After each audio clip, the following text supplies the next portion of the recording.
Good morning, everyone. We continue with Matthew's Gospel, chapter 23 today, and it's verses 27 to 32. And Jesus again is having a battle with the scribes and Pharisees, and he says, "Alas for you, scribes and Pharisees, you hypocrites!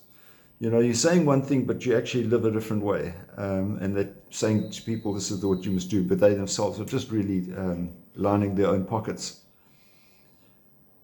Interesting thing about that is that one might say that religion and politics don't mix, because they were effectively functioning within a political environment or a civil environment, but in fact as religious leaders, and divided interest, I suppose.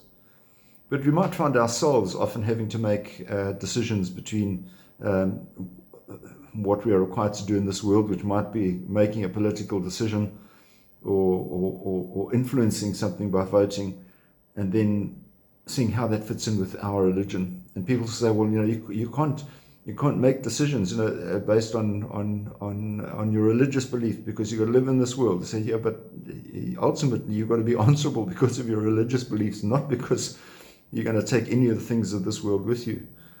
So we might find ourselves in a political situation where we're coming up for elections next year, where we might find ourselves having to vote for what we might consider to be a lesser evil, not necessarily what we support, but something that is going to be less offensive towards our religion.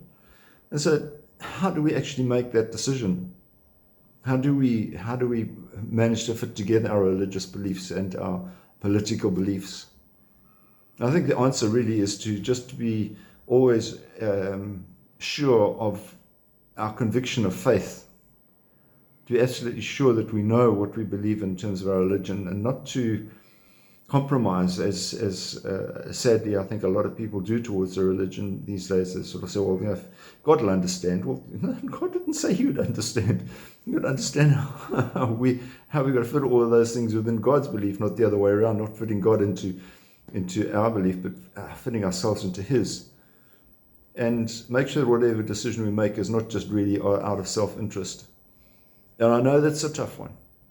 And the way in which we try to make the best decision is to pray about it, and always to try to see what it is that God wants us to do, and to live by the way that He has destined us, rather than just by living a pleasure principle.